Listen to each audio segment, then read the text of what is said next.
যে মুসলিম উম্মার বা মুসলিম জাহানের একজন জাতির পিতা আছেন, তার নাম কি? মাশাআল্লাহ, ইব্রাহিম আলাইহিস সালাম। ইব্রাহিম আলাইহিস সালামের দুইজন সন্তান, একজন ইসমাঈল আলাইহিস সালাম, আরেকজন ইসহাক আলাইহিস সালাম। আবুল আম্বিয়া ওয়াল মুরসালিন অর্থাৎ নবীগণের পিতা ইব্রাহিম আলাইহিস সালামের দুইজন সন্তান, একজন সন্তানের নাম ইসমাঈল আলাইহিস সালাম, আরেকজনের নাম ইসহাক আলাইহিস সালাম। ইসমাঈল আলাইহিস সালাম জন্ম নিয়েছেন হাজরা আলাইহিস সালামের গর্ভে, আর হাজরা আলাইহিস সালামকে রেখে আসা হয়েছে কোথায়? মক্কায়। তো এখান থেকে ইসমাঈল আলাইহিস সালামের বংশ চলতে চলতে এক পর্যায়ে এই বংশে সর্বশেষ এবং চূড়ান্ত নবী মুহাম্মদ সাল্লাল্লাহু আলাইহি ওয়াসাল্লামের জন্ম হয়। ঠিক আছে, তাহলে আমরা হচ্ছি বনু ইসমাঈল। ইসমাঈল আলাইহিস সালামের বংশের পুরো সিলসিলায় একজন নবী পাওয়া যায়, তিনি হচ্ছেন আমাদের নবী মুহাম্মদ রাসূলুল্লাহ সাল্লাল্লাহু আলাইহি ওয়াসাল্লাম। আর আরেকজন সন্তান ইব্রাহিম আলাইহিস সালামের, তার নাম কি? ইসহাক আলাইহিস সালাম। ইসহাক আলাইহিস সালাম জন্মগ্রহণ করেছেন সারা আলাইহিস সালামের গর্ভে। ইসমাঈল আলাইহিস সালামের দ্বিতীয় স্ত্রী, আসলে তিনিই প্রথম স্ত্রী ছিলেন, আরেকজন স্ত্রী তো হাজরা আলাইহিস সালাম, তিনি পরবর্তীতে এসেছেন। প্রথমে তিনিই ছিলেন, সারা আলাইহিস সালামই প্রথম স্ত্রী। তো তার গর্ভে জন্ম লাভ করেন ইসহাক আলাইহিস সালাম। তো আমরা বুঝতে পারলাম যে নবীগণের একাধিক স্ত্রী ছিল। পশ্চিমা সভ্যতা আমাদেরকে শিখিয়েছে যে একজন সৎ ব্যক্তির একটাই স্ত্রী থাকতে পারে, একজন চরিত্রবান এবং সৎ ব্যক্তির একজন স্ত্রী থাকতে পারে, যার একাধিক স্ত্রী আছে তার চরিত্র ভালো না। এটা পশ্চিমারা আমাদেরকে শিখিয়েছে, এবং পশ্চিমা গোলকধাঁধায় যারা নিজেদের দর্শন হারিয়ে ফেলেছে তারাও এই মতাদর্শে বিশ্বাস করে। তবে তারা এটা বিশ্বাস করে যে একজন স্ত্রী থাকলেও একাধিক মেয়ের সাথে শারীরিক সম্পর্ক রাখা ভালো। আর ইসলাম বিশ্বাস করে যে যদি কারোর সাথে শারীরিক সম্পর্ক রাখতেই হয় তাকে স্ত্রীর মর্যাদা দিতে হবে। তো যাই হোক, ইব্রাহিম আলাইহিস সালামের দুইজন স্ত্রী ছিলেন। সারা আলাইহিস সালামের গর্ভে ইসহাক আলাইহিস সালাম জন্মলাভ করেন, এবং সেটা অনেক দেরিতে, অনেক বয়স হওয়ার পরে, বার্ধক্যে উপনীত হওয়ার পরে। তো ইসহাক আলাইহিস সালামের ছেলের নাম হচ্ছে ইয়াকুব আলাইহিস সালাম, তারা থাকতেন শামে। আর ইসমাঈল আলাইহিস সালাম তারা থাকতেন মক্কায়। দুইটা জায়গা আপনি চিনতে পারছেন, আরেকটা হচ্ছে মক্কা। মক্কা ইসমাঈল আলাইহিস সালাম, যার সিলসিলায় মুহাম্মদ সাল্লাল্লাহু আলাইহি ওয়াসাল্লাম, আমরা যার উম্মত। আর ওই যে শাম দেশ, সিরিয়া, জর্ডান, লেবানন, এই জায়গাটাকে বলা হয় শাম। ইসহাক আলাইহিস সালাম যিনি সারা আলাইহিস সালামের গর্ভে জন্ম নিয়েছেন। ঠিক আছে, ওকে। এবার ইসহাক আলাইহিস সালামের পরবর্তী জেনারেশন, তার নাম হচ্ছে ইয়াকুব আলাইহিস সালাম। আর ইয়াকুব আলাইহিস সালামের আরেকটা নাম হচ্ছে ইসরাইল। কি নাম? ইসরাইল। এই কারণে ইয়াকুব আলাইহিস সালামের বংশধরদেরকে বলা হয় বনু ইসরাইল। এবার বুঝতে পারছেন বনু ইসরাইল কাদেরকে বলা হয়? আচ্ছা, এখন এই ইয়াকুব আলাইহিস সালামের অনেক সন্তান ছিলেন। সূরা ইউসুফ পড়ে দেখেন, 11-12 জন পুত্র সন্তান ছিলেন, বা 13 জনের কথা এসেছে, আরও থাকতে পারে, আল্লাহু আলাম। এখানে এতটুকু এসেছে। ইউসুফ আলাইহিস সালাম তার একজন সন্তান, ঠিক আছে, যাকে তার ভাইরা কুয়ায় ফেলে দেয়। ঠিক আছে, কুয়ার থেকে ইউসুফ আলাইহিস সালাম চলে গেলেন মিশরের রাজার বাসায়। এটা তো পড়েছেন। আচ্ছা, আমি কিন্তু ডিটেলস বলতে পারবো না খুতবায়, শুধু লাইনগুলো টাচ করছি। কুয়া থেকে চলে গেলেন, ভাইদের ষড়যন্ত্রে কুয়ায় তিনি পড়লেন, তাকদিরের এভাবেই তাকদির লেখা ছিল। তারপরে সেখান থেকে মিশরের রাজার বাসায়, ঠিক আছে, সেখান থেকে সেই যে রাজার স্ত্রী তাকে আহ্বান করলো, তিনি বললেন যে মাআয আল্লাহ, আমি আল্লাহকে ভয় করি। এরপর সেখান থেকে জেলখানায় বিনা অপরাধে তিনি 12 বছর জেল খাটলেন। আর সেখান থেকে তিনি বের হয়ে আবার যখন আসলেন, তখন মিশরের কি প্রায় খাদ্যমন্ত্রী বলা যায়, মিশরের বড় একটা পলিটিক্যাল পদ আল্লাহ পাক তাকে দিলেন। ঠিক আছে, তাহলে মিশরে কিভাবে বনু ইসরাইল আসলো? ইউসুফ আলাইহিস সালামের মাধ্যমে। ঠিক আছে, ইউসুফ আলাইহিস সালামের মাধ্যমে মিশরে বনু ইসরাইলের আগমন হলো। এর আগ পর্যন্ত বনু ইসরাইল থাকতো ওই যে প্যালেস্টাইনে। এখন ইউসুফ আলাইহিস সালামের শাসনামল যতদিন ছিল ততদিন পর্যন্ত বনু ইসরাইল মিশরে খুব ভালোভাবেই জীবনযাপন করত। কিন্তু যখন তার যুগটা চলে গেল, তখন সেখানে ফেরাউনদের যুগ আসলো। কাদের যুগ? ফেরাউনদের যুগ। আর ফেরাউন শব্দের অর্থ হচ্ছে এটা একটা রাষ্ট্রীয় পদ, যেমন প্রেসিডেন্ট, প্রাইম মিনিস্টার এমন পদ আছে। ফেরো বা ফেরাউন এটা হচ্ছে একটা রাষ্ট্রীয় পদের নাম। তো ফেরাউনের আসল নাম হচ্ছে রেমেসিস। কি নাম? রেমেসিস। রেমেসিস 1, রেমেসিস 2 এরকম করে নাম থাকে আর কি। আর যে ফেরাউনের মমিটা আমরা পেয়েছি তারও একটা নাম আছে। তার নাম হচ্ছে, আমি এনসাইক্লোপিডিয়া ব্রিটানিকা থেকে এটা পেয়েছি, তার নাম হচ্ছে মনেপ্তাহ। যে ফেরাউনের মমিটা আমরা পেয়েছি এর নাম হচ্ছে মনেপ্তাহ, তার মূল নাম। তাকে রেমেসিস বলা হতো, আর তার টাইটেল হচ্ছে ফেরো বা ফেরাউন। ঠিক আছে। এখন এই ফেরাউনদের সময় ইউসুফ আলাইহিস সালামের রেখে যাওয়া সেই যে বনু ইসরাইল, এরা আর উন্নত জীবনযাপন করতে পারলো না। তারা দাসত্বের শৃঙ্খলা আবদ্ধ হলো, তাদের উপর জুলুম নির্যাতন শুরু হতে লাগলো। এক পর্যায়ে ফেরাউন তাদেরকে ডিভাইড অ্যান্ড রুলের মতো করে সমাজে নিপীড়িত করতে লাগলো। আর ফেরাউনের অনেক পাপ ছিল, যে পাপটা আমরা আসলে অল্প কথায় ব্যাখ্যা করতে পারবো না। এক কথায় সে নিজেকে আল্লাহ দাবি করেছিল। তারপরে সে সমাজের মধ্যে শিরকের প্রচলন ঘটাতো। সে কন্যা সন্তানদেরকে জীবিত রাখতো, পুত্র সন্তানদেরকে হত্যা করে ফেলত। সে সমাজের মানুষদেরকে বিভক্ত করত, দুর্বলের উপর সবলের অত্যাচার চালাতো। এবং তার একটা অহংকার ছিল, সেটা হচ্ছে সেনাবাহিনীর অহংকার। সে মনে করতো যে সে ওই সময়কার সুপার পাওয়ার, তাকে কেউ পরাজিত করতে পারবে না। ঠিক এখনকার বিশ্বের পরাশক্তিগুলোর মতোই তার দাম্ভিকতা ছিল আর কি। তো একটা কথা বলে নেই, এই ফেরাউন এবং মূসা আলাইহিস সালাম, এই ফেরাউন যখন বনু ইসরাইলকে নির্যাতন করতে লাগলো, তখন আল্লাহ পাক একজন নবী পাঠালেন, তার নাম কি? মূসা আলাইহিস সালাম। আর মূসা আলাইহিস সালাম আর ফেরাউনকে নিয়ে কোরআনুল কারীমে প্রায় 44টা সূরার মধ্যে কথা আছে। আমি হিসাব করে দেখেছি এবং আমি টুকটাক ঘাটাঘাটি করে দেখেছি যে প্রায় 44টা সূরার মধ্যে 532টা আয়াত আছে মূসা এবং ফেরাউনকে নিয়ে। কথা বুঝতে পারছেন? 532টা। কোরআনের টোটাল আয়াত কত? একদম ভুল উত্তর, 6236। 6000 কত? 236। মতবিরোধ আছে, তবে 6236টা আয়াতের পক্ষে শক্ত দলিল আছে। তো এটাকে পার্সেন্টেজ দিয়ে পড়বেন, যারা ম্যাথামেটিক্স পারেন তারা তো খুব সহজেই পারবেন। তো পার্সেন্টেজ করলে দেখবেন যে 8.53% আয়াত মূসা এবং ফেরাউনকে নিয়ে। 100%-এর মধ্যে প্রায় 8.5 বা 9% আয়াত কাকে নিয়ে? মূসা এবং ফেরাউনকে নিয়ে। এমনি এমনি তো আল্লাহ পাক এই কাজটা করবেন না, নিঃসন্দেহে। এর মধ্যে একটা শিক্ষা বা মেসেজ আছে, সেটা হলো আমাদের জন্যে, উম্মতে মুহাম্মাদির জন্যে যেই সব জাতির মধ্যে সবচেয়ে বেশি শিক্ষা আছে, তার মধ্যে সবচেয়ে ইম্পর্টেন্ট হচ্ছে মূসা এবং ফেরাউনের সময়। মূসা এবং ফেরাউন এই ঘটনার মধ্যে যে শিক্ষাগুলো আছে, এটা আমাদের জন্য সবচেয়ে বেশি ইম্পর্টেন্ট। এই জন্য এত বেশি আয়াত নাজিল করা হয়েছে। কোরআনে যে কোনো সূরা খুলবেন দেখবেন মূসা আর ফেরাউন, মূসা আর ফেরাউন। কি কারণ? এমনি এমনি? নিঃসন্দেহে শেষ জামানে আমরা যারা বাস করব, তাদের জন্য এই ঘটনার মধ্যে বিশাল কিছু শিক্ষা আছে। শিক্ষাগুলো আমরা ইনশাআল্লাহ আজকে জানবো। তো এখন মূসা আলাইহিস সালাম এই ফেরাউনের যুগে জন্ম লাভ করলেন। তবে ফেরাউনকে জ্যোতিষীরা বলেছিল আগেই যে ওই শাম দেশ থেকে একটা আগুন আসছে যে তোমার সিংহাসনকে পুড়িয়ে ফেলবে।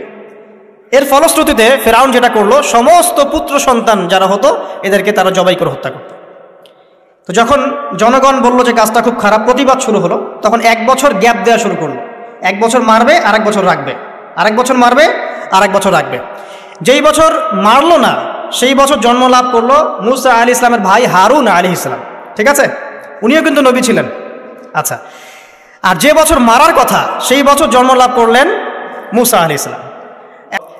এখন যে বছর মারার কথা সেই বছর জন্ম লাভ করলেন মূসা আলাইহিস সালাম। এখন মূসা আলাইহিস সালামের মা কিন্তু তখন খুব শঙ্কিত, ফেরাউন তার সন্তানকে হত্যা করবে। আল্লাহ রাব্বুল আলামিন কোরআনের মধ্যে বলেছেন সূরা কাসাসের মধ্যে। কোন সূরা? সূরা কাসাস। আমি 2টা সূরার নাম বলছি, আজকে বাসায় গিয়ে পড়বেন। এই 2টা সূরার মধ্যে সবচেয়ে বেশি হিস্ট্রি আছে মূসা এবং ফেরাউন এই বিষয়টার উপরে। একটা সূরার নাম হচ্ছে সূরা তাহা, এখানে সুন্দর করে ধারাবাহিকভাবে গল্পটা দেওয়া আছে। আর একটা সূরা হচ্ছে সূরা কাসাস। এই 2টা পড়বেন অর্থসহ।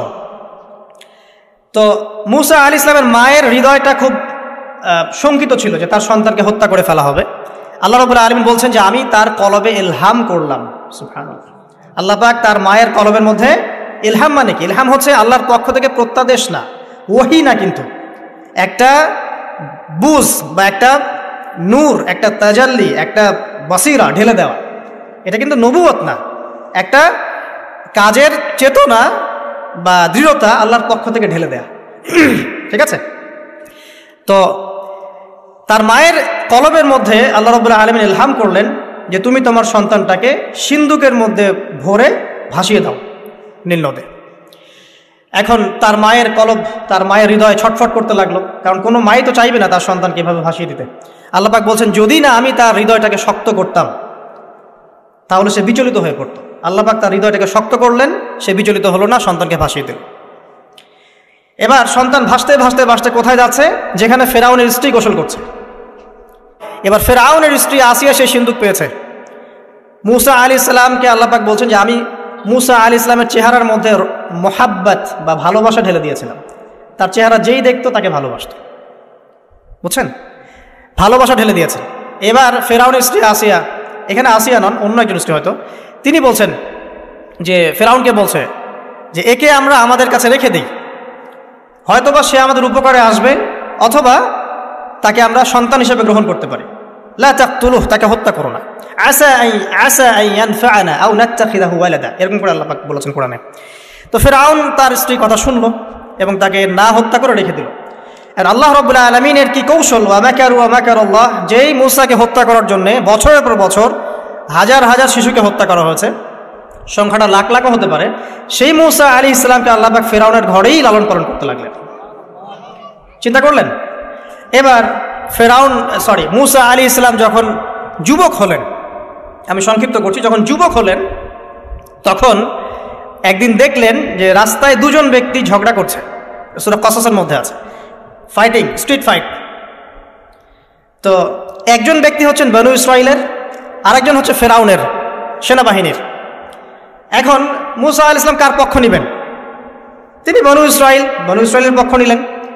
তিনি গিয়ে তাকে বাঁচানোর চেষ্টা করলেন এবং শুধু একটা ঘুষি দিয়েছেন, ফাওয়াকাযাহু, একটা ঘুষি, ফাকাদা আলাইহি, এবং এই একটা ঘুষিতেই সেই ব্যক্তি ডেড। এটা কোরআনে আছে, সূরা কসসে। তার মানে কোরআন দলিল দিচ্ছে যে মানুষের বডিতে এমন এমন পার্টস আছে, এমন এমন জায়গা আছে যেখানে একটা ঘুষি মারলেও মানুষ মারা যেতে পারে। কি বুঝলেন? যারা মার্শাল আর্ট শিখেছেন বা শিখছেন তারা এটা আরও ভালো বুঝবেন। মানুষের এই বডিতে এমন অনেকগুলো জায়গা আছে, 7টা বা 8টা বা 10টার মতো, যেখানে একটা ঘুষি দিলেও মানুষ মরতে পারে।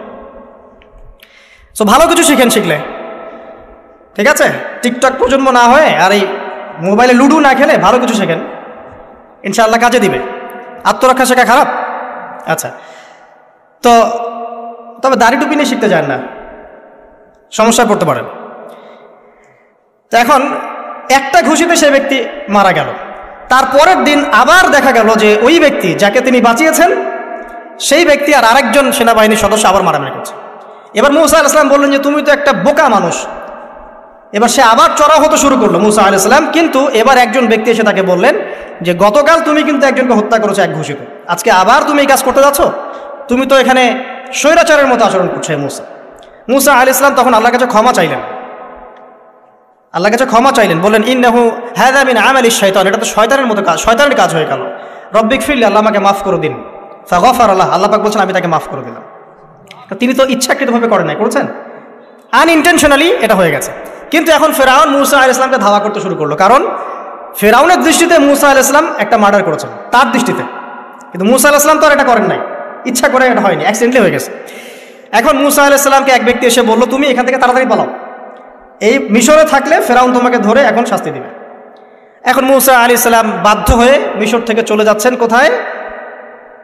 মাদিয়ান। কোন জায়গা? মাদিয়ান। এটাও আরবের মধ্যে একটা জায়গা, যেই জায়গার নবী হচ্ছেন শুআইব আলাইহিস সালাম। কি নাম? আচ্ছা, এবার শুআইব আলাইহিস সালামের সেই কওমে মূসা আলাইহিস সালাম গেলেন, না খাবার আছে, না পানি, না কাপড়, কিছুই নাই, একদম রিক্ত হস্ত।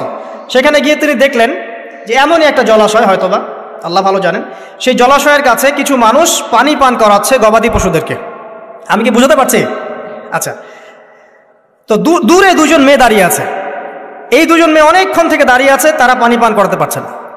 মূসা আলাইহিস সালাম অনেকক্ষণ থেকে অবজার্ভ করছেন যে মেয়ে দুটো পানি পান করাতে পারছে না গবাদি পশুদেরকে। তিনি প্রথমে একটু অস্বস্তি বোধ করলেন, তারপরে আবার গেলেন তাদের কাছে, গিয়ে বললেন কি সমস্যা। তখন সেই মেয়েরা বলল যতক্ষণ পর্যন্ত আমার কওমের লোকেরা এখান থেকে সরে যায় না ততক্ষণ আমরা পানি পান করাতে পারি না, কারণ আমরা দুর্বল, মেয়ে মানুষকে টাইম দিচ্ছেন আর কি। আর এদিকে আমাদের বাবা অত্যন্ত বৃদ্ধ মানুষ, বাসায় পড়ে আছেন একা। তখন মূসা আলাইহিস সালাম যুবক ছিলেন এবং তিনি কিন্তু শক্তিশালী ছিলেন, কওয়িউন আমিন, বিশ্বস্ত এবং শক্তিশালী। ওই যে এক ঘুষিতে মানুষ মারা মানুষ, কি মনে করছেন? তো তিনি এবার ওই গবাদি পশুদেরকে নিয়ে এসে পানি পান করালেন। পানি পান করিয়ে তিনি একটা গাছের ছায়ায় গিয়ে বসলেন। এই প্রত্যেকটা কথা কিন্তু কোরআনে আছে, প্রতিটা কথাই। সূরা কসস পড়েন, সূরা তাহা পড়েন। গাছের ছায়ায় বসে তিনি একটা দোয়া করছেন, এবার হাত উঁচু করে দোয়া করছেন, রব্বি, হে আমার প্রতিপালক, ইন্নী লিমা আনজালতা ইলাইয়া মিন খায়রিন ফাকির। হে আল্লাহ, আপনি আমার প্রতি যে রহমত বা যে করুণা বর্ষণ করবেন এর জন্য আমি ফকির হয়ে বসে আছি। দোয়ার ভাষাটা শুনছেন? আল্লাহ, আপনি আমার প্রতি যে করুণা বর্ষণ করবেন আমি এর জন্য ফকির হয়ে বসে আছি। তো প্রত্যেকটা নেক কাজ করার পরে এরকম দোয়া করা সুন্নত, দোয়া কবুল হয়ে যাবে ইনশাআল্লাহ। দোয়া সাথে সাথে কবুল হয়ে গেল। এখন ওই দুইজন মেয়ের মধ্যে একজন মেয়ে হেঁটে হেঁটে আসছে। ওই মেয়ে কিভাবে হেঁটে এসেছে সেটাও কোরআন বলেছে, কিভাবে হেঁটে এসেছে সেটাও কোরআনে বলেছে সূরা কসাসের মধ্যে। সূরা কসাসে আল্লাহ পাক বলছেন, ওই দুইজন মেয়ের মধ্যে একজন হেঁটে হেঁটে আসলো লাজুক পায়ে। কেমন পায়ে? লাজুক পায়ে। যেই চলাফেরা আপনি এখনকার মেয়েদের মধ্যে দেখতে পারবেন না। এখনকার মেয়েদের হাঁটার মধ্যে লজ্জা আছে, লজ্জাশীলতার সাথে লাজুক ভঙ্গিতে সেই মেয়ে হেঁটে হেঁটে আসলো। আল্লাহ পাক সেই কথাটাও কোরআনে বলেছেন। এখনকার যে পশ্চিমা সংস্কৃতির অনুকরণ করে যে মেয়েরা, এদের মধ্যে আপনি এই ভাবটা পাবেন। তাদের হাঁটা দেখলে আপনি মনে হবে লজ্জা আছে ভিতরে কোনো। এই বিষয়টা নিয়ে খুব ভাবছিলাম। দেখেন, সূরা আরাফের মধ্যে আল্লাহ পাক বলেছেন যে শয়তান তোমাদের পিতা এবং মাতাকে জান্নাত থেকে বের করে দিয়েছে, তোমরা শয়তান সম্পর্কে সতর্ক থেকো। যখন জান্নাত থেকে বের হয়ে যাবেন তার আগে যখন তারা ওই যে গাছের কাছে গিয়েছেন, সর্বপ্রথম যে ঘটনা ঘটেছে সেটা হলো গায়ের কাপড় খুলে গেছে। আমার কথা বুঝতে পারছেন না? ওই ফলের কাছে যাওয়ার পর সর্বপ্রথম যে ঘটনা ঘটেছে জান্নাতে, নিজেদের গায়ের কাপড় খুলে গিয়েছে। এরপরে গাছের ছাল এবং গাছের যে বড় বড় পাতা জান্নাতের, এগুলো দিয়ে তারা লজ্জাস্থান ঢাকা শুরু করেছিলেন। এটাও কোরআনে আছে। এখন আল্লাহ পাক যখন নামিয়ে দিচ্ছেন দুনিয়াতে, আদম সন্তানদেরকে আল্লাহ পাক বলছেন যে তোমরা শয়তান সম্পর্কে সতর্ক থেকো, শয়তান কিন্তু তোমাদের পিতা মাতার কাপড় খুলে নিয়েছিল। কথা বুঝতে পারছেন? এখন খেয়াল করে দেখেন যে কাপড় খুলে নেওয়া দরকার হচ্ছে না, মানুষ অটোমেটিক কাপড় খুলে দিচ্ছে। কথা কি বুঝতে পারছেন? মনে করে একটা এক্সাম্পল দেই, আল্লাহ না করুক, ধরে এই মাঠের মধ্যে 1 লক্ষ মানুষকে জড়ো করে এই মাঝখানে শহীদ মিনারের কাছে যদি আপনাকে কেউ জোর করে 10 জন মানুষ ধরে কাপড় খুলতে চায়, আপনার কেমন লাগবে? চিন্তা করেন, পুরুষ হিসেবে চিন্তা করেন, মহিলা কথা বাদ দেন। আপনি তো পুরুষ, আমাদের কি ভালো লাগবে? আমাদেরকে যদি বলে যে মেরে ফেলবো অথবা কাপড় খুলতে হবে, কোনটা নিবা? আপনি বলবেন হয়তো মারে ফেল, তাও ভালো, তাই না? তাহলে ওই মানুষদের কথা চিন্তা করেন যারা ইচ্ছায় স্বেচ্ছায় লক্ষ লক্ষ মানুষের সামনে কাপড় খুলে ফেলছে। কেউ বাধ্য করছে না, কোনোভাবেই কেউ বাধ্য করছে না, নিজের ইচ্ছায়, পুরুষ না নারী কাপড় খুলে ফেলছে। মিউজিক ইন্ডাস্ট্রি বলেন, ফিল্ম ইন্ডাস্ট্রি বলেন, এই যে এখনকার যে শোজগুলো বলেন, হাওয়ায় তো মারতেছে দেশ এখন, তাই না? তো এই যে বিষয়গুলো দেখছেন, গেট আপ, ড্রেস কোড, মানুষ কি এটাকে জোর করে খুলে নিয়েছে গা থেকে? ইচ্ছা করে খুলে দিয়েছে। তাহলে এদের অবস্থান চিন্তা করেন যে এদেরকে কার সাথে তুলনা করবেন আপনি? এখন যদি বলেন পশুর সাথে, আমি বলবো তুলনা ঠিক হয়নি, কারণ কোনো পশু নগ্ন চলে না। চলে? কোনো পশু নগ্ন চলে না। তুলনা একটা জাতির সাথে করতে পারেন। ওই যে ব্রাজিলের আমাজন জঙ্গল আছে, ওখানে দেখবেন যারা সমাজ থেকে টোটালি ডিটাচড, জানে না কাপড় কেমন করে পরতে হয়, সভ্যতা কি, সংস্কৃতি কি, ন্যায় কোনটা অন্যায় কোনটা, ওদের গেট আপগুলো দেখবেন, এদের গেট আপগুলো দেখবেন সেম। তাহলে এদের আদর্শ কোথায়? আল্লাহ পাক সূরা আরাফে বলছেন শয়তান থেকে সতর্ক থেকো, তোমাদের পিতা মাতার কিন্তু তারা কাপড় খুলে ফেলেছিল শয়তান, তোমাদের কাপড় যেন শয়তান খুলতে না পারে, আল্লাহ পাক সতর্ক করেছেন। আর এখন আপনি খেয়াল করে দেখবেন, জোর করে না, স্বেচ্ছায় মানুষ কাপড় খুলে ফেলছে, এবং তারা পুরুষ না নারী। তো যে জায়গায় আসছিলাম, ওই মেয়ের হেঁটে আসাটা আল্লাহ রাব্বুল আলামিন ব্যাখ্যা করেছেন। সেই মেয়ে, 2 জন মেয়ের একজন মেয়ে হেঁটে হেঁটে আসছে মূসা আলাইহিস সালামের কাছে লাজুক ভঙ্গিতে, লজ্জায় মুখ নত করে, লজ্জাশীলতার সাথে এসে বলছেন যে আমার বাবা আপনাকে ডাকছে। তার বাবা কে? শুআয়ব আলাইহিস সালাম। আমার বাবা আপনাকে ডাকছে। এবার তিনি গেলেন শুআয়ব আলাইহিস সালামের কাছে, গিয়ে তার কিসসা বা কাহিনীটা বললেন। শুআয়ব আলাইহিস সালামও কিন্তু একজন নবী এবং জবরদস্ত নবী। বলে রাখি, শুআয়ব আলাইহিস সালামের কওম সর্বপ্রথম সেই কওম যাকে ভূমিকম্প দিয়ে ধ্বংস করা হয়েছিল। সর্বপ্রথম পৃথিবীতে ভূমিকম্প দিয়ে যে কওমকে ধ্বংস করে দেওয়া হয়েছে সেটা হচ্ছে শুআয়ব আলাইহিস সালামের কওম। আর 3টা বড় বড় ভূমিকম্প আমাদের সামনে অপেক্ষা করছে শেষ জামানায়। 3টা হবেই, একটা পৃথিবীর পশ্চিম দিকে, একটা পৃথিবীর পূর্ব দিকে। আর পূর্ব দিক বলতে কিন্তু আমাদের দিক, Indonesia, Malaysia, Bangladesh, Pakistan, Sri Lanka, India, এই পুরো জায়গা হচ্ছে পূর্ব দিক। আর পশ্চিমা সভ্যতা তো বোঝেন, পশ্চিম কোন দিকে? আরেকটা হবে পৃথিবীর মাঝখানে। মাঝখান কোনটা? এই যে জাজিরাতুল আরব, এখানে একটা হবে। এটা হবেই, কোনো বিজ্ঞানী ঠেকাতে পারবে না। তো শুআয়ব আলাইহিস সালামের কওম সেই কওম যাকে ভূমিকম্প দিয়ে ধ্বংস করা হয়েছিল। তো এখন মূসা আলাইহিস সালাম তার কাছে গিয়ে তার ঘটনাগুলো বললেন। শুআয়ব আলাইহিস সালাম তাকে বললেন, ঠিক আছে, আমার মেয়ের একটা দাবি। আমার মেয়ে বলেছে যে তুমি হচ্ছ বিশ্বস্ত এবং শক্তিশালী, তোমাকে যেন আমি আমার কাজে নিয়োগ করি। আসলে মেয়ে বাবাকে ইঙ্গিতে একটা মানে মনের ভাব ব্যক্ত করেছে আর কি। তখন তার বাবা সেই ভাবটা বুঝতে পেরেছেন। তিনি বলেছেন, ঠিক আছে, আমি আমার এই মেয়ের সাথে তোমাকে বিয়ে দিব। শর্ত কি? শর্ত হচ্ছে তোমাকে 8 বছর আমার এখানে কাজ করতে হবে। 8 বছর, কত বছর? 8 বছর কাজ করার বিনিময়ে আমি তোমাকে আমার মেয়ের সাথে বিয়ে দিচ্ছি। আর যদি তুমি চাও তাহলে 10 বছর পূর্ণ করতে পারো। ঠিক আছে? তো মূসা আলাইহিস সালাম বলেন, ঠিক আছে, আমাদের মাঝে আল্লাহ পাক সাক্ষী হিসেবে যথেষ্ট। এবার সেখানে মূসা আলাইহিস সালাম তার সংসার শুরু করলেন। 10 বছর অতিবাহিত হলো। তারপরে এখন মিশরে ফিরে যাওয়ার পালা। মূসা আলাইহিস সালাম তার স্ত্রীকে নিয়ে কোথায় যাচ্ছেন এখন? মিশর, তার হোম টাউন। ঠিক আছে, মাদারল্যান্ড। কিন্তু যাত্রা পথে তুয়া উপত্যকায় বিভিন্ন কিতাবে এসেছে তার স্ত্রীর প্রসব বেদনা শুরু হয়। তখন তিনি আগুন তালাশ করতে থাকেন। আগুন তালাশ করতে করতে আস্তে আস্তে তিনি এমন একটা জায়গার দিকে চলে যান, তুয়া উপত্যকায়, যেখানে দেখেন যে গাছের উপর আগুন জ্বলছে। এবং তখন আগুনকে ফলো করতে করতে হঠাৎ তিনি এক গায়েবী আওয়াজ শুনতে পান। আওয়াজটা হচ্ছে এমন, আমি একটু পড়ে শোনাই। আওয়াজটা হচ্ছে এমন যে ইন্নী আনা রব্বুক ফাখলা'না আলাইক ইন্নাকা বিল ওয়াদিল মুকদ্দাসি তুয়া। এই আওয়াজটা আল্লাহ পাকের। কার আওয়াজ? সুবহানাল্লাহ। আল্লাহ পাক মূসা আলাইহিস সালামের সাথে কথা বলছেন এই জায়গায়। আল্লাহ পাক বলছেন, নিশ্চয়ই আমি তোমার রব, তোমার জুতা খুলে ফেলো, কারণ তুমি একটা পবিত্র উপত্যকায় আছো। চিন্তা করতে পারেন? ওয়া আনা ইখতারতুকা, এবং আমি তোমাকে বাছাই করেছি হে মূসা, ফাসতামি লিমা ইউহা, তুমি খুব মনোযোগ দিয়ে শোনো, আমি তোমার কাছে যা ওহী করছি এটা মনোযোগ দিয়ে শোনো। ইন্নানি আনা আল্লাহ, নিশ্চয়ই আমি আল্লাহ। আল্লাহ বলছেন ইন্নানি আনা আল্লাহ, নিশ্চয়ই আমি আল্লাহ। লা ইলাহা ইল্লা আনা, আল্লাহ বলছেন আমি ছাড়া কোনো ইলাহ নেই। ফা'বুদনি, আমার ইবাদত করো। ওয়া আকিমিস সালাতা লিযিকরি, আমার স্মরণের জন্য সালাত কায়েম করো। ইন্নাস সাআতা লাআতিয়াতুন, নিশ্চয়ই কিয়ামত অবশ্যই আসবে। আকাদু উখফিহা, আমি এটাকে গোপন রেখেছি। লিতুজজা কুল্লু নাফসিন বিমা তাসআ, যাতে করে প্রত্যেক নফসকে তার প্রতিদান দেয়া যায়। ফালা ইয়াসুদ্দান্নাকা আনহা মান লা ইউমিনু বিহা ওয়াত্তাবা হাওয়াহু ফাতারদা, যারা প্রবৃত্তির অনুসরণ করে তারা যেন তোমাকে এই বিষয়টার প্রতি ঈমান আনা থেকে দূরে রাখতে না পারে। আল্লাহ পাক এই পর্যন্ত বললেন। এরপর আল্লাহ বলছেন, ওয়া মা তিলকা বিয়ামিনিকা ইয়া মূসা, মূসা তোমার ডান হাতে এটা কি? মূসা আলাইহিস সালাম বলছেন যে ক্বালা হিয়া আসায়া, এটা আমার লাঠি। তার সাথে কি ছিল? একটা লাঠি। আতাওয়াক্কাউ আলাইহা ওয়া আহুশু বিহা আলা গনামি ওয়া লিয়া ফিহা মাআরিব উখরা, এই লাঠি দিয়ে আমি গাছের ডাল ছাটি, গবাদি পশুদেরকে চড়াই, এছাড়া আমি আমার বিভিন্ন কাজে লাঠি ব্যবহার করি। আল্লাহ পাক বলছেন, ক্বালা আলকিহা ইয়া মূসা, মূসা এটা নিক্ষেপ করো দেখি, হাত থেকে ছুঁড়ে মারো। মূসা আলাইহিস সালাম ছুঁড়ে মারলেন। ফাআলকাহা, তিনি ছুঁড়ে মারলেন। ফাইদা হিয়া হাইয়াতুন তাসআ, সাথে সাথে লাঠিটা ছোটাছুটি শুরু করলো সাপের মতো। অন্য সূরায় আছে এই দৃশ্য দেখার সাথে সাথে মূসা আলাইহিস সালাম উল্টা দিকে দৌড় দিয়েছিলেন। স্বাভাবিক, ভয় পাওয়া স্বাভাবিক। তো তখন আল্লাহ পাক বলেছিলেন যে তুমি ভয় পেও না, আমার কাছে নবীগণ ভয় পায় না। ঠিক আছে, অন্য সূরা এগুলো আছে, আমি শর্ট করে বলছি। এরপরে আল্লাহ পাক বললেন, ক্বালা খুযহা ওয়া লা তাখাফ, তুমি এটাকে ধরো, এটাকে ভয় পেও না। সানুঈদুহা সিরাতাহাল উলা, তুমি ধরা মাত্রই সেটা আবার লাঠিতে রূপান্তরিত হবে। আরেকটা কাজ করো, ওয়াদমুম ইয়াদাকা ইলা জানাহিক, তোমার হাতটাকে বগলের নিচে নিয়ে যাও।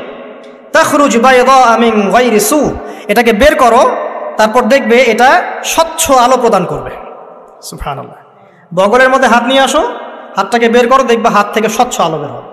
এই দুইটা মুজিজা আল্লাহ পাক তাকে দিলেন। আয়াতুল উখরা, এটা আরেকটা নিদর্শন। তো এখানে কি হলো? মূসা আলাইহিস সালাম নবুয়ত পেলেন। Shortcut key? মূসা আলাইহিস সালাম কি পেলেন? নবুয়ত পেলেন। নবুয়ত পাওয়ার সাথে সাথে আল্লাহ পাক তাকে দুটো মুজিজা দিলেন। একটা হচ্ছে লাঠি, আর একটা কি? হাত বগল থেকে বের করলেই কি হবে? আলো বের হয়ে যাবে। এবার তার ডিউটি কি? আল্লাহ পাক ডিউটি দিচ্ছেন তাকে যে ইযহাব ইলা ফিরআউন ইন্নাহু তাগা, এবার তোমার কাজ হচ্ছে তুমি ফিরআউনের কাছে যাবে, কারণ ফিরআউন সীমা লঙ্ঘন করেছে। তখন মূসা আলাইহিস সালাম বললেন, রব্বি ইশরাহ লি সদরি, আল্লাহ আমার বক্ষটাকে প্রশস্ত করে দিন। মানে আমার তো সেখানে যাওয়ার সাহস হচ্ছে না, আমি তো সেখানে ওদের দৃষ্টিতে একজন খুনের আসামি, ওদের দৃষ্টিতে ওরা তো আমাকে পেলে হত্যা করে ফেলবে। আল্লাহ পাক বলছেন কেল্লা, কখনো না, তারা তোমাকে হত্যা করতে পারবে না। তখন তিনি দোয়া করছেন, আল্লাহ আমার হৃদয়টাকে প্রশস্ত করে দিন, ওয়াইয়াসসির লি আমরি, আমার কাজকে সহজ করে দিন, ওয়াহলুল উকদাতাম মিন লিসানি, আমার লিসান, আমার জিহ্বায় জড়তা আছে আল্লাহ, এটাকে দূর করে দিন, ইয়াফকাহু কওলি, যাতে মানুষ আমার কথা বুঝতে পারে। এই দোয়া করলেন, কবুল হয়ে গেল। এবং আরও দোয়া করলেন যে ওয়াজআলি ওয়াজিরাম মিন আহলি, আমার পরিবারের মধ্য থেকে একজন ওজির দেন, ওজির মানে সহায়ক, যেটা হচ্ছেন হারুন আলাইহিস সালাম, যাতে করে আমরা কি করতে পারি, বেশি বেশি আপনার জিকির করতে পারি এবং আমাদের কাজ সহজ হয়।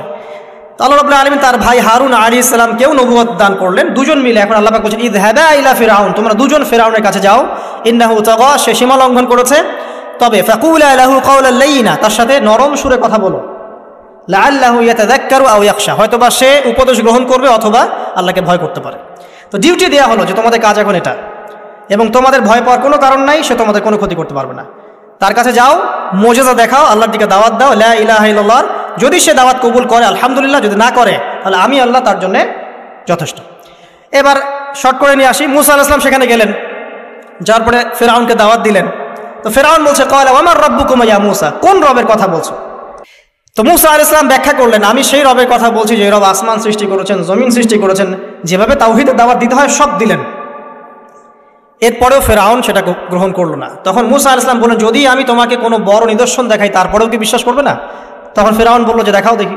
তখন তিনি লাঠি ছুটে মারলেন, সাপ হয়ে গেল।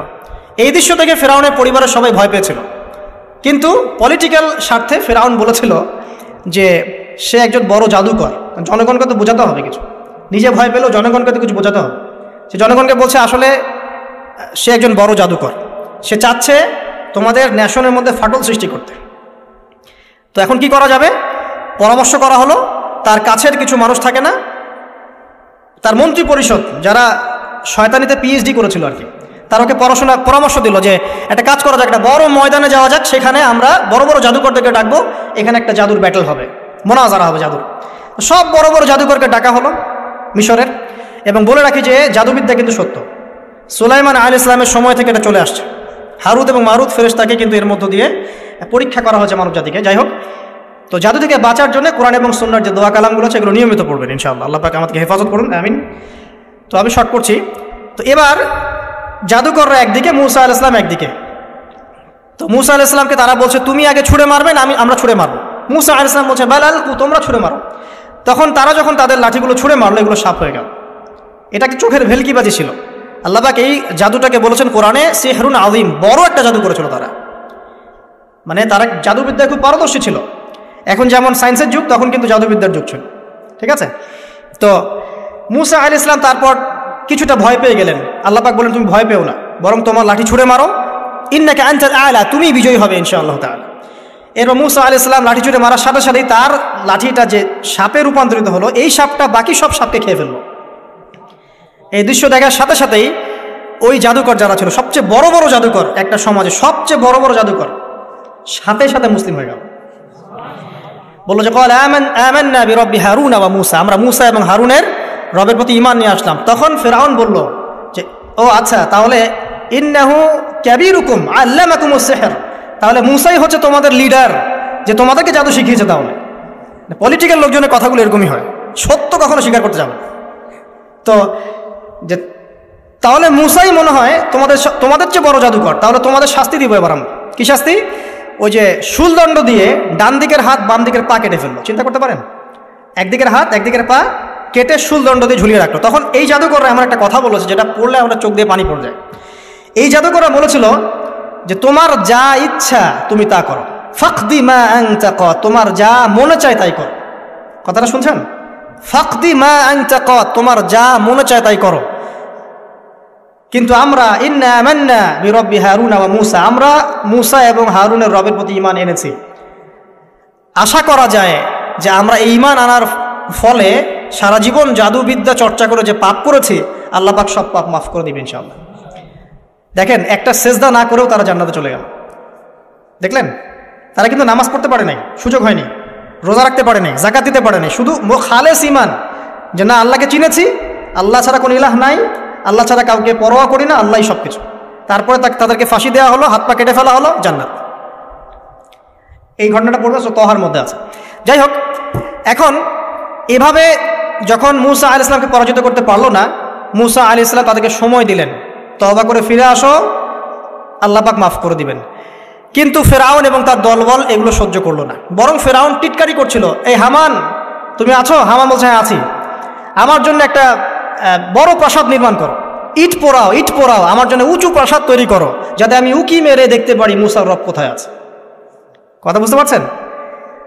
আমার কাছে মনে হয় হয়তোবা, আল্লাহু আ'লাম, হয়তোবা এই আয়াতটা মিশরের পিরামিডের দিকে ইঙ্গিত করছে, হয়তোবা, আমি জানি না সঠিক, আমি মানে 100% নিশ্চিত ভাবে বলতে পারবো না, কিন্তু আমার কাছে মনে হয় হয়তোবা এটা সেই সময়কারী ঘটনা, যে হামান ইট পোড়াতে থাকো, ইট এবং পাথর পোড়াও, উঁচু একদম সর্বোচ্চ কিছু তৈরি করো, প্রাসাদ তৈরি করো, যাতে করে আমি তার উপরে উঠে মূসার ইলাহকে দেখতে পারি।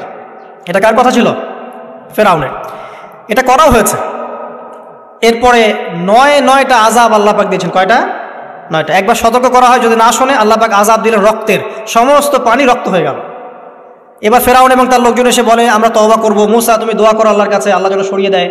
মূসা আলাইহিস সালাম দোয়া করেন, আযাব সরে যায়, তারা আবার নাফরমানি শুরু করে। কথা বুঝতে পারছেন? তারপরে আযাব আসলো ব্যাঙের, সবখানে ব্যাঙ দিয়ে ভর্তি। তারপরে আবার তওবা করার প্রত্যয় ব্যক্ত করলো, তওবা করলো না, আবার আযাব। এরপরে আযাব উকুনের, কিসের? উকুন। এভাবে একটা একটা করে আসতে থাকলো। এবার প্লেগ, তারপর ফড়িং। প্লেগ এমনভাবে এসেছিল যে একদিনেই 70,000 মানুষ মারা গেছে।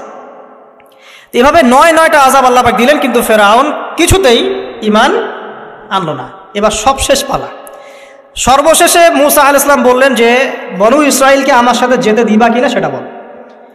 তো এখন যেহেতু অনেক মানুষ মারা যাচ্ছে প্লেগে, সবশেষে গিয়ে মূসা আলাইহিস সালামের কাছে ফেরাউন এবং তার এই যে হামান, কারুন, যারা ছিল, এরা নমনীয় হলো এবং বলল ঠিক আছে, তোমরা বনু ইসরাইলকে নিয়ে এখান থেকে বের হয়ে যাও, মিশরে আমরা আর কোনো আপদ চাই না, তোমরা চলে যাও এখান থেকে। এবার যখন মূসা আলাইহিস সালাম এবং বনু ইসরাইল এখান থেকে বের হয়ে যাচ্ছেন, বলা হচ্ছে তাদের সংখ্যা ছিল প্রায় 30 লক্ষ, কেউ বলেছেন 40 লক্ষ। সংখ্যাটা ফ্যাক্ট না। বনু ইসরাইলের একটা বড় কম ছিল, 10 থেকে 20% মানুষ মিশরের বনু ইসরাইল ছিল। তারা এখন বের হয়ে যাচ্ছেন রাতের অন্ধকার শেষ হয়ে ফজরের সময়। ফেরাউনের মাথায় আবার শয়তানি চাপলো। সে বলল না, এদেরকে যেতে দেওয়া যাবে না, যদি চলে যায় ওখানে গিয়ে যদি বিদ্রোহ করে আমাদের উপর হামলা করে, কি করণীয়? ফুল ফোর্স নিয়ে, তার যত সেনাবাহিনী ছিল সমস্ত সেনাবাহিনী নিয়ে ফেরাউন মূসা আলাইহিস সালাম এবং তার কওমকে ধাওয়া করা শুরু করলো পিছন থেকে। এবার মূসা আলাইহিস সালাম যাচ্ছেন, তার কওমকে সাথে নিয়ে, সামনে পড়ে গেল লোহিত সাগর। কোন সাগর? লোহিত সাগর। আর পিছনে ফেরাউনের বাহিনী। এরকম একটা অবস্থায় মূসা আলাইহিস সালামের কওমের কিছু মানুষ বলেছিল ইন্না লামুদরাকুন, হে মূসা আমরা তো ধরা পড়ে গেলাম, আমরা তখন যেতে পারবো না, সামনে সাগর, পিছনে ফেরাউন। এই সময় মূসা আলাইহিস সালাম একটা কথা বলেছিলেন, এই কথাটা যে বলতে পারবে বিপদের সময় আল্লাহ পাক তার সাথে থাকবেন ইনশাআল্লাহ। মূসা আলাইহিস সালাম বলেছিলেন কাল্লা, ওইরকম একটা অবস্থা তিনি বলছেন কাল্লা, কখনো নয়, ইন্না রাব্বি মাইয়া সায়াহদিন, আমার রব আমার সাথে আছেন, তিনি আমাকে পথ দেখাবেন। কথা বুঝতে পারছেন? ব্যাস আল্লাহ পাকের সাহায্য নেমে আসলো। তিনি বললেন লাঠি ছুঁড়ে মারো।